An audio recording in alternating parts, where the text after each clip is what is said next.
kepada Raja Romawi, Raja Heraklius pada saat itu, Kaisar Heraklius. Dia mengatakan, Rasul sama, asli pasal Anda menyerah, maka atau bahasanya masuk Islam Anda, maka Anda akan sama. Dan seluruh dosa akan diampuni, tapi kalau menolak Islam, maka ternyata Raja Heraklius itu agamanya Nasrani. Dia membuka surat Al-Quran dan melihat stempelnya. Apa kata dia? Nah, kata Heraklius, dia mengatakan, wahai para pendeta, Nabi yang kita tunggu-tunggu sebagaimana ada dalam kitab Injil memiliki stempel namanya Ahmad Muhammad, hari ini sudah muncul. Ada di negeri Arab. Jemputlah Nabi itu, saya akan mencuci kakinya dan saya akan bersyahadat kepada dia. Baik, itu tanggapan saya. Kalaulah hari itu dia bersyahadat, berarti Pak Punten, negara mana teh?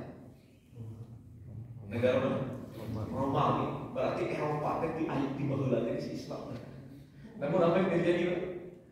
Seluruh pendeta pada saat itu berkumpul dan mereka memberikan nasihat kepada raja. Kalau kita iman kepada Muhammad, kepada Nabi itu, maka kita mau biasa Pak, yang menjadi penghalang dalam agama itu biasanya adalah kecenderungan hasut daripada pemuka agama.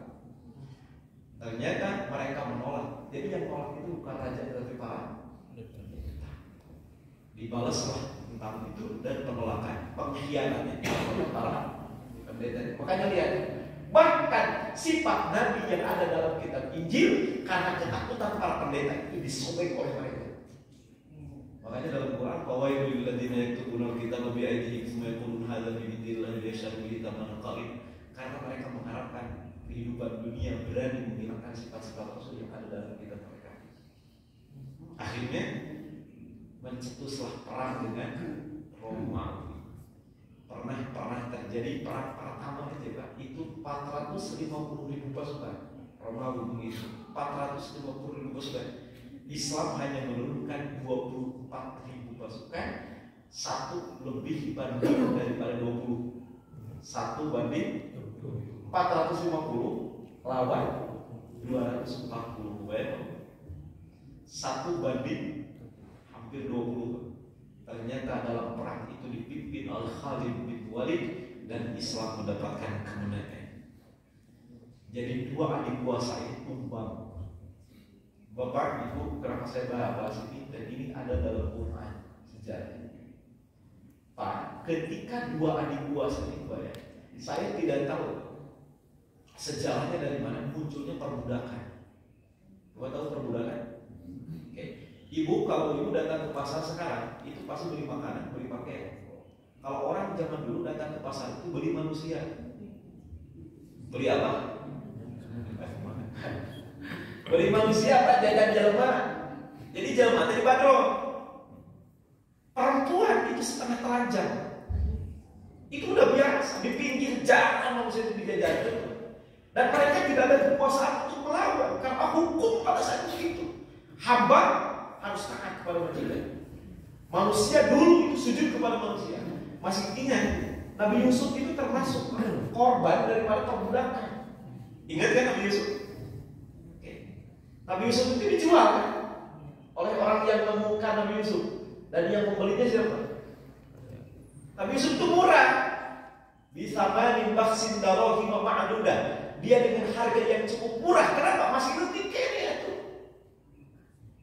Makanya kalau orang mau punya hamba sahaya yang gede badannya kekar, wah itu mahal kan? Jadi lebaran ada kebetulan mahal. Jadi apa? Itu zaman dulu perempuan gak ada harganya. Ternyata adik kuasa yang tadi Romawi itu memberlakukan hukum seperti itu perbudakan. Persia sama Pak. Sampai semua negara di dunia waktu itu memunculkan yang namanya perbudakan. Saya tidak tahu kalau di Indonesia, ternyata kalau dari film-film Rosal Indonesia yang zaman dulu itu masih ada perbudakan. Termasuk ke Jazirah Arab. Di Arab pun ada perbudakan. Kita pernah mendengar Bilal bin Rabah. Betul kan? Bagaimana anak Rasulullah yang namanya Zaid itu pun mantan budak. Perbudakan itu nyebar kemana? Sama. Perempuan pun sama. Dulu Bukan, jangan bayangkan perempuan di zaman Rasulullah seperti ayunan, naik motor kali boro-boro kan. Perempuan zaman dulu zaman Rasulullah SAW, kalau ada seorang ibu nih Pak, bapak, bapak suami istri melahirkan, ternyata istri kita melahirkan anak perempuan, itu pilihannya cuma dua, satu dibunuh, yang kedua dibiarkan hidup, tapi keluarganya harus menanggung rasa malu seumur hidup. Mereka kalau punya anak perempuan itu malu kan? Itu dalam Quran. Makanya kalau kita pernah dengar Umar bin Khattab itu pernah mengubur hidup-hidup anak perempuan. Itu sudah menjadi hukum alam waktu itu. Ternyata apa? Ketika Persia tumbang, sekali lagi Persia tumbang, Romawi tumbang. Rasul itu adalah orang yang menghilangkan perbudakan di alam jagat raya. Jadi Rasul itu mimpin punya negara tadi berapa tahun di Madinah Rasul? 10 tahun Pak. Rasul itu membebaskan perbudakan negara dunia, dibebaskan Rasulnya hanya butuh waktu 10 tahun. Kekurut 3 periode Pak. Seberapa periode Rasul? 2 periode Pak. Dan yang berubahnya dunia Pak. Lain ukur negara kecil. Rasul itu merubah dunia itu butuh 10 tahun Pak. Punten. Lain nyindiran asli.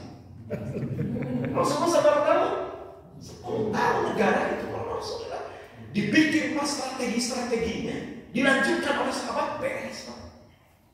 Perbudakan hilang, kaum perempuan dimuliakan. Makanya dalam Islam itu kalau punya dosa gede itu rata-rata merdekakan hamba. Artinya kenapa Islam itu menolak perbudakan Pak? Dulu ketika seseorang melakukan hubungan suami istri di siang hari, hubungan suami siang ketika bulan Ramadan, maka ternyata harus apa? Memerdekakan hamba sahaya. Setelah itu kalau tidak bisa puasa 2 bulan, boro-boro 2 bulan. Jadi sebulan begitu kuat. Ya udah kalau begitu bersedekah kepada sekian. Punten Pak, kalau ada seorang laki-laki yang mendihar istri, dihar itu menyamakan istri dengan ibunya. Anti kalau engkau itu seperti ibuku, maka haram berhubungan suami istri, tapi tidak jatuh talak. Ternyata untuk menghilangkan hubungan itu, satu dalam bisa merdekakan hamba saya. Ternyata Islam itu menolak perbudakan dengan cara seperti itu. Bahkan Islam sudah berkuasa pada saat itu, benar-benar perbudakan itu dihilangkan oleh Rasulullah SAW.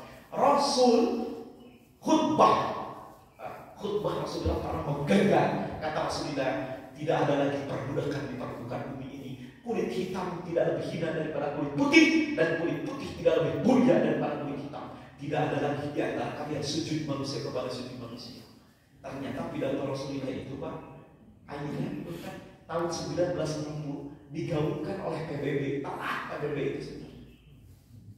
Etatnya khutbah Rasulullah, di mana kata Rasulullah tidak ada perbudakan. Jangan menjadikan orang kulit hitam itu perbudakan bagi kalian. Dulu orang Afrika itu Masya Allah. Berarti ya mentah air, ulang ngajarkan punten hak asasi manusia kan Islam itu. Sama jempol. Ayo Amerika dibutuhkan bapak daripada hak asasi manusia. Salah sejarahnya tetap. Mereka itu belum bisa apa yang namanya hak asasi manusia. Akhirnya kan kebablasan. Mereka ngomong tentang hak perempuan, menyamaratakan perempuan.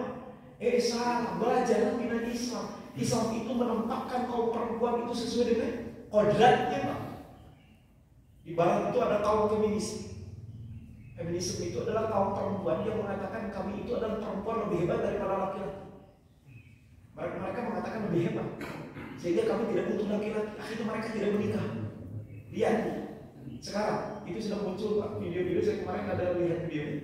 Itu ternyata pendiri kaum feminisme itu sekarang usianya sudah 50 lebih. Dan mereka semuanya mengatakan kami adalah para pendiri kaum feminisme dan kami menyesal tentang pendirian kami. Kenapa kami dulu dilamar oleh laki-laki dan kami tolak? Karena ideologi kami dan karena pemahaman kami. Ternyata saya sekarang butuh keturunan atau itu kawin Pak. Ternyata saya itu butuh pendamping hidup. Sebentar lagi saya akan masa tua, tapi saya sekarang sudah tidak punya harapan untuk menikah. Maka ulah macam macam-macam dengan Islam. Islam itu sudah menempatkan kaum perempuan dalam.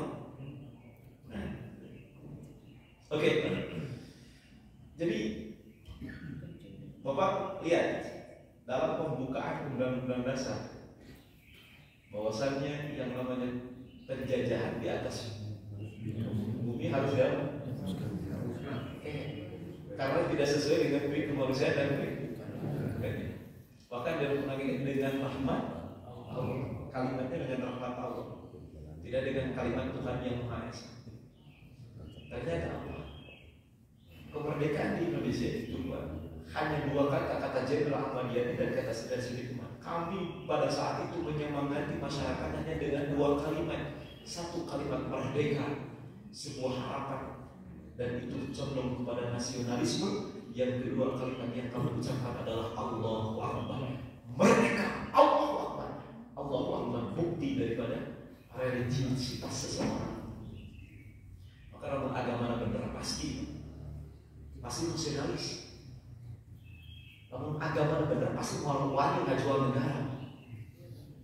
Tapi namun agama mesti buku wani ngajual negara. Jadi jangan pernah ragukan bagaimana nasionalisme para ulama karena mereka sudah teruji kan? Yang memerdekakan dulu itu pakainya adalah kalimat Allah.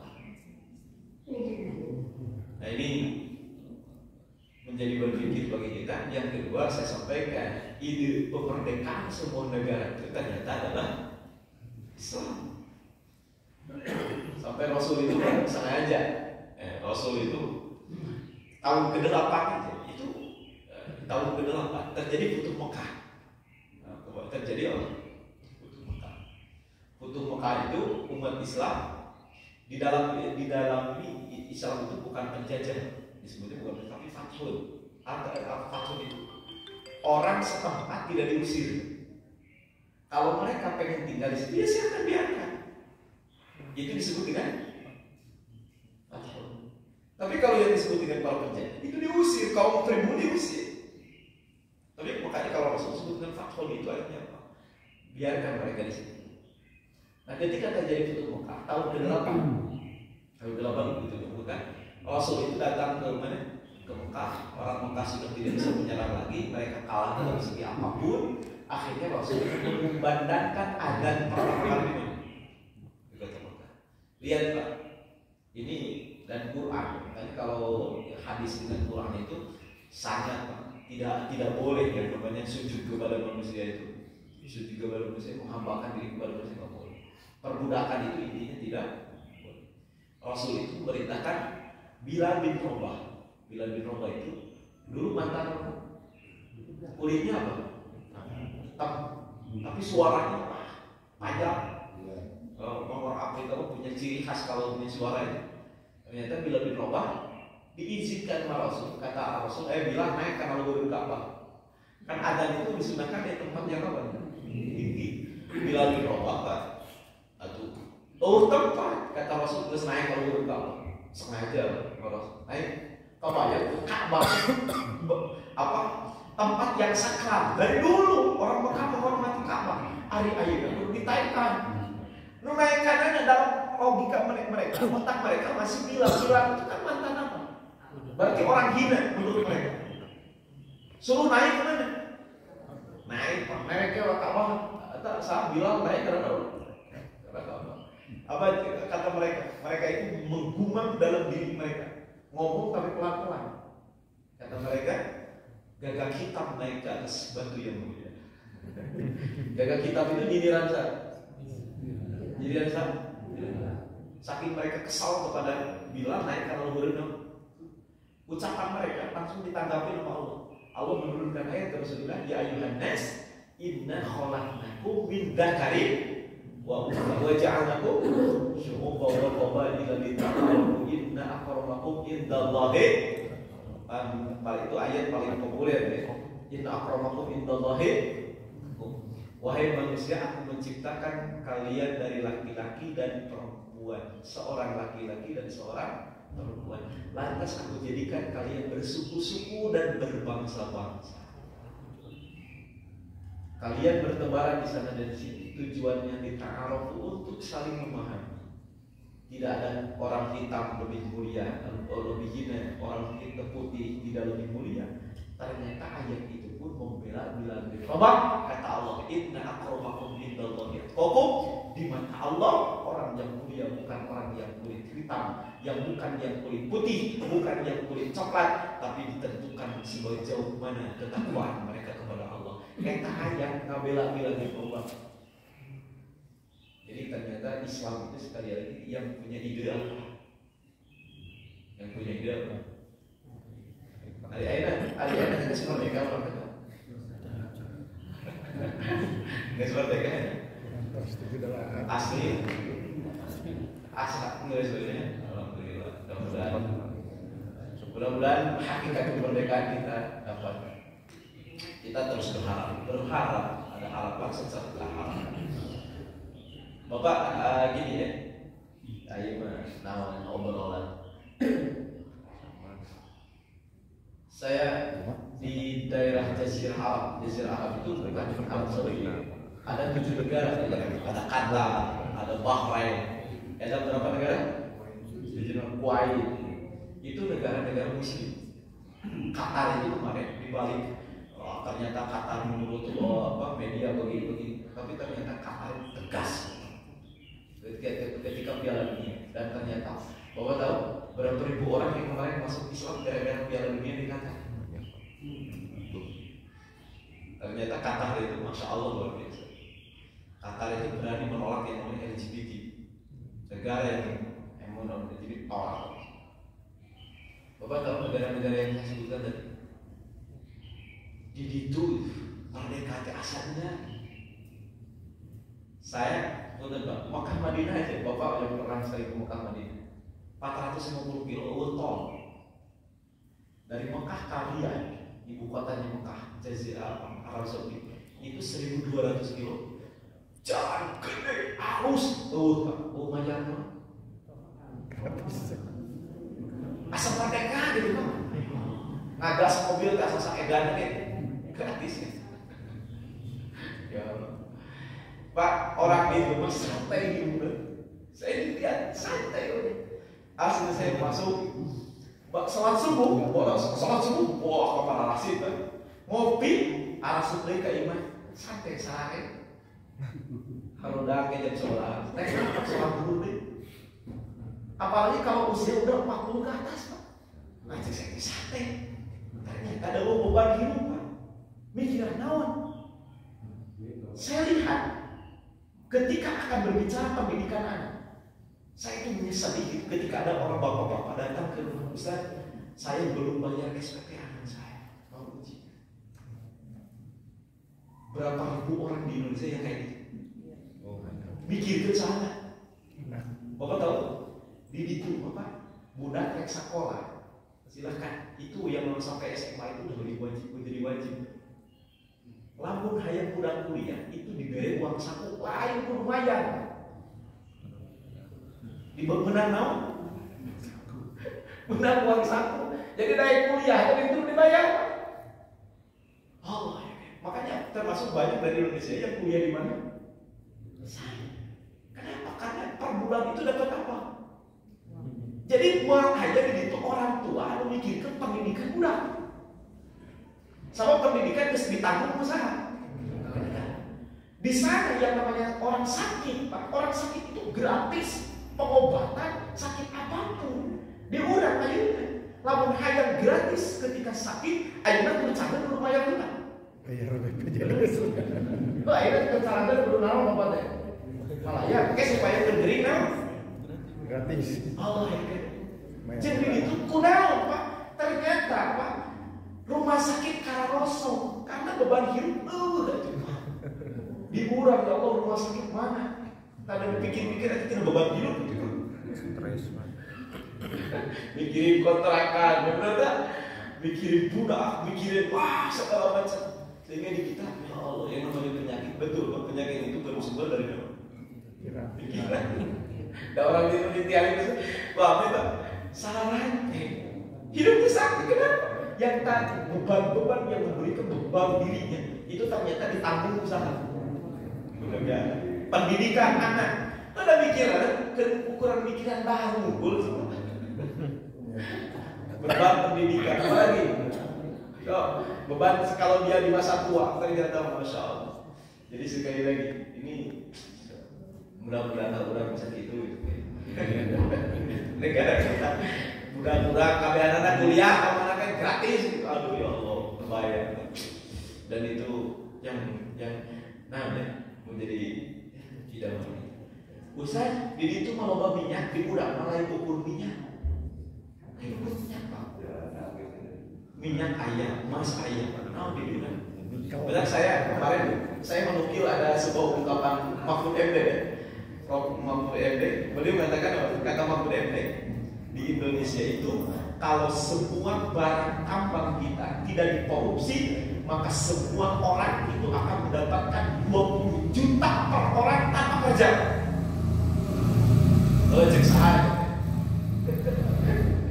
Lampun diurang dan dikorupsi, maka satu orang warga Indonesia itu akan mendapatkan gaji 20 juta per orang setiap bulan. Kata Prof. Mahfud MD. Ya Allah, ini ya masuk politik saja gitu. Beda. Sekali lagi, ketika saya ngomong begini karena saya cinta ke Indonesia. Yang kedua, ada apa? Ada apa?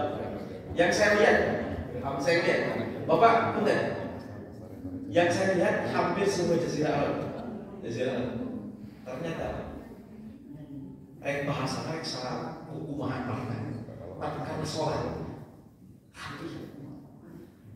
saya kemarin di Jeddah sengaja, di Jeddah itu bukan Sultan Arab lagi. Dari sore sampai dengan malam, sampai dengan jam 10 malam. Saya cukup lama di Jeddah. Saya sholat maghrib kan di Jeddah itu di Kornes biasanya ada musola di Kornes di mall gitu. Saya sengaja nyari masjid yang agak berdaun, yang warga ternyata masya Allah. Saya melihat fenomena yang berbeda nih. Misalnya itu tempat jual beli lah, industri. Tapi ternyata ketika dikumandangkan adzan maghrib bisa, udah semua toko itu tutup arah situ kemana? Sehingga mesinnya saya mungkin ini salah satu keberkahan yang Allah berikan. Bapak pernah lihat ya, supir itu kan sholat di pinggir jalan, pernah lihat? Itu bukan pemandangan aneh di sana itu. Kalau kita lihat dari Madinah ke Mekah, itu tiba-tiba di pertengahan jalan kalau asar itu ada orang yang sholat di pinggir jalan, itu sudah hal biasa. Ada beberapa orang yang tinggal itu.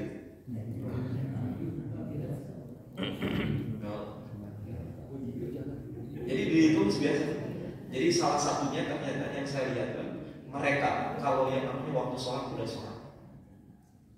Mungkin itu salah satu keberkahan yang Allah berikan.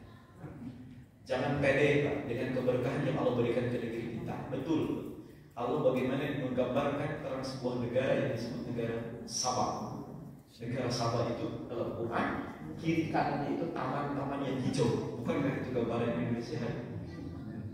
Tapi apa yang terjadi di negeri Sabah? Mereka lupa. Fakafarat bi an'amillahi fa'adallahu libasal jum'ah wal khawfi bima kanu yaksibun. Tapi penduduknya mereka ingkar daripada nikmat Allah. Mereka merupakan tentang nikmat yang Allah berikan kepada mereka. Ujung-ujungnya negeri Sabah itu pun dicabut kenikmatannya oleh Allah Subhanahu wa taala. Tapi ini aja kita takutkan. Makanya Pak, cinta tanah air itu ternyata erat sekali dengan ibadah. Jadi kalau Bapak cinta Indonesia, bawa anak Bapak ke masjid TLT, salah satunya mencintai tanah air kita. Kenapa? Karena keberkahan akan Allah berikan ke sebuah negara, di mana di negara itu mereka semuanya taat kepada perintah. Ya itu masalah ahli ekonomi, silakan ngomong ekonominya. Tapi bagi kita ternyata soleh itu akan berefek kepada negara.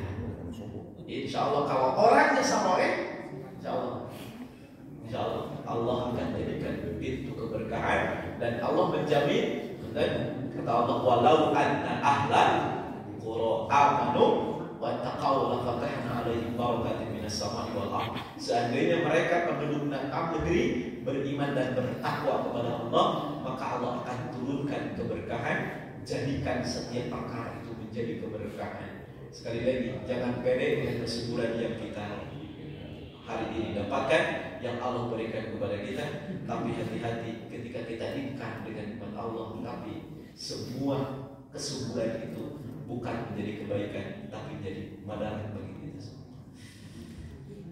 Halo? Ada.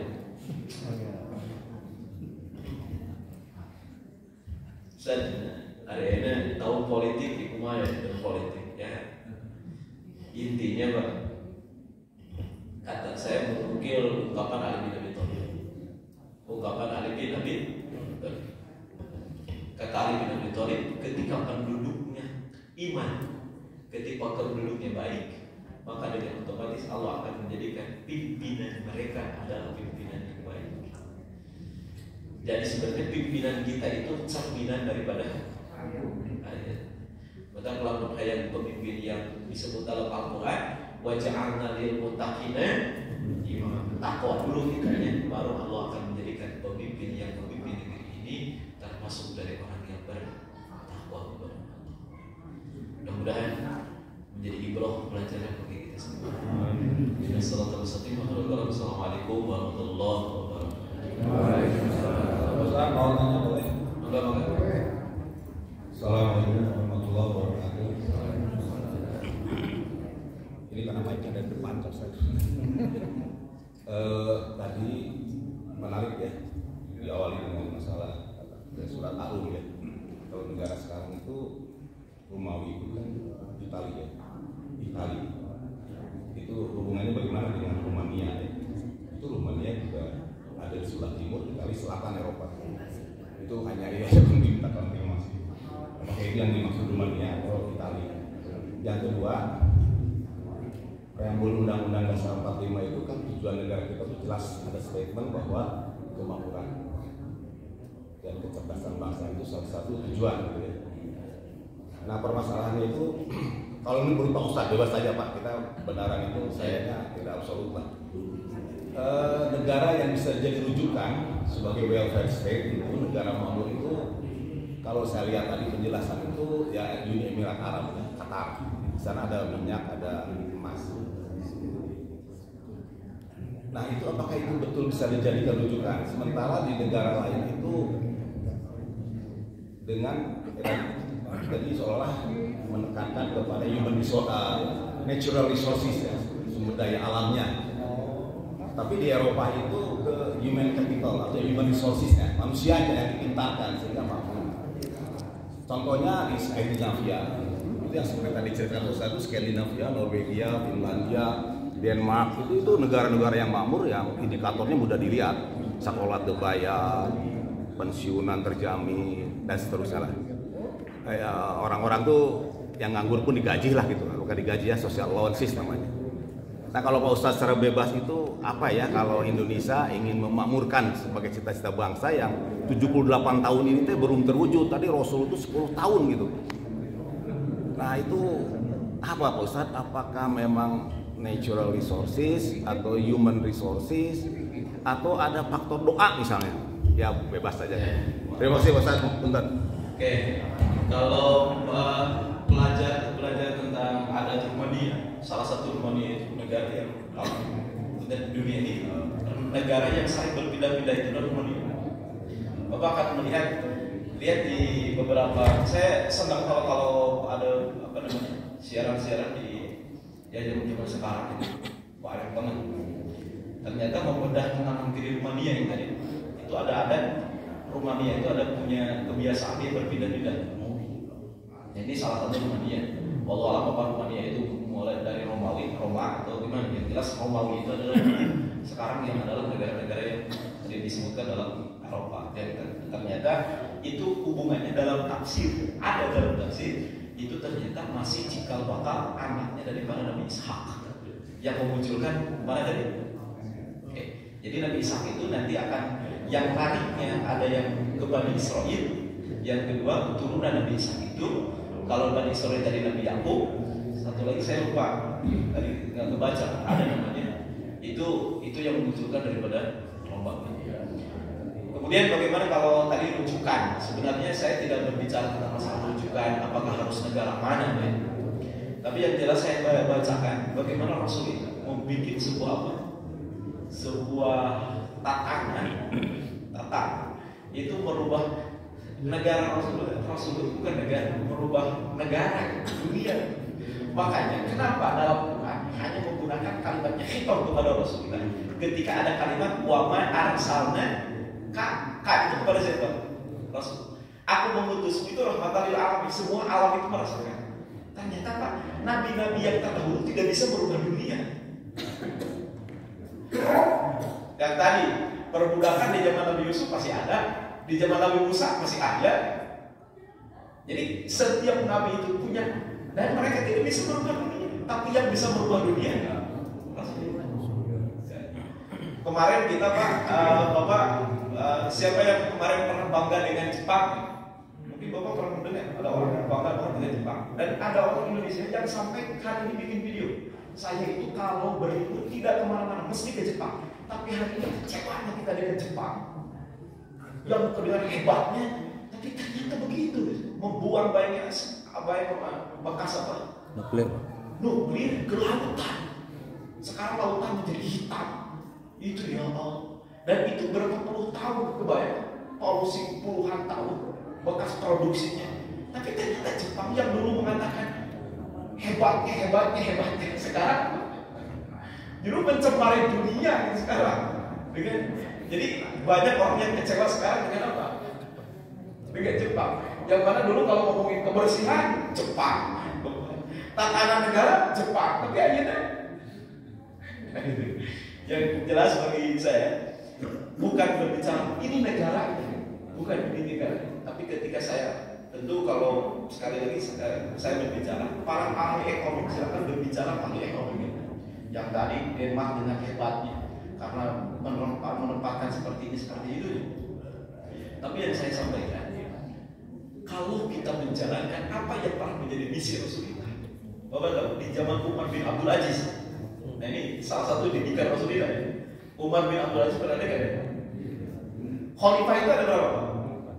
4, 1 Abu Bakar 2, Umar 3, Utsman 4, Ali. Kata sejarawan, kemudian dan ini para ulama mengatakan kalaulah ada khalifah yang kelima, maka Umar bin Abdul Aziz lah yang cocok menjadi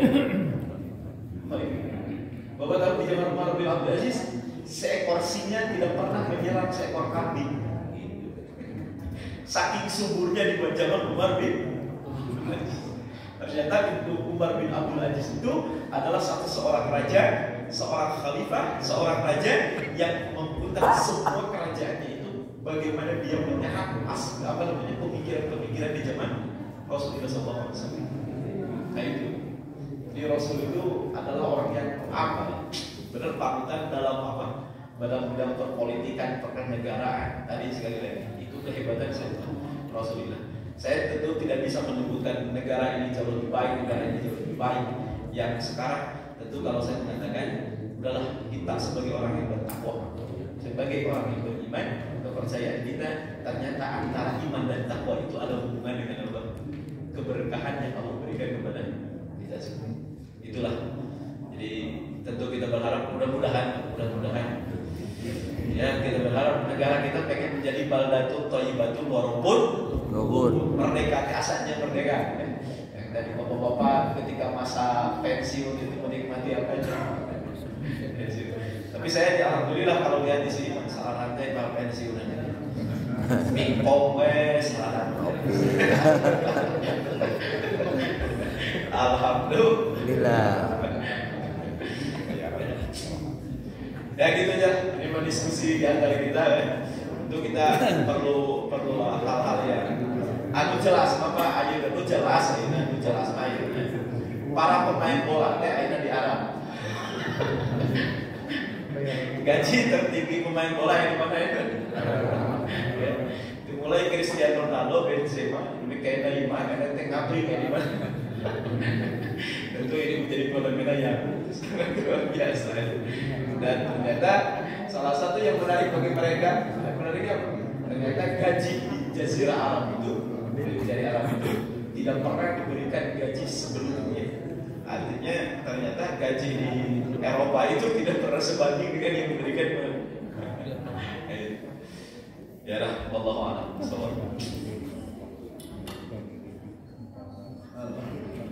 Masih ada pertanyaan? Tanya lagi Pak. Sudah. Oh. Nambah. Nanya lagi. Ronaldo.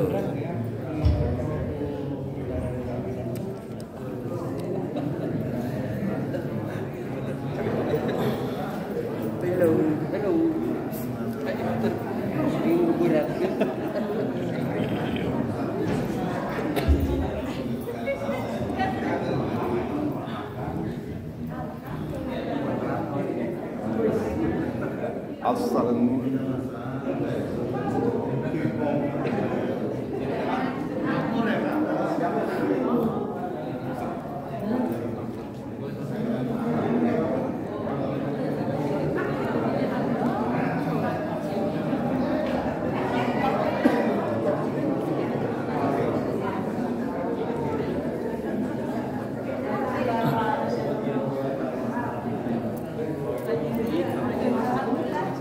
Ya, itulah tadi ceramah agama di Masjid Nurul Iman ya, yang disampaikan oleh Bapak Ustadz Nur Jamal.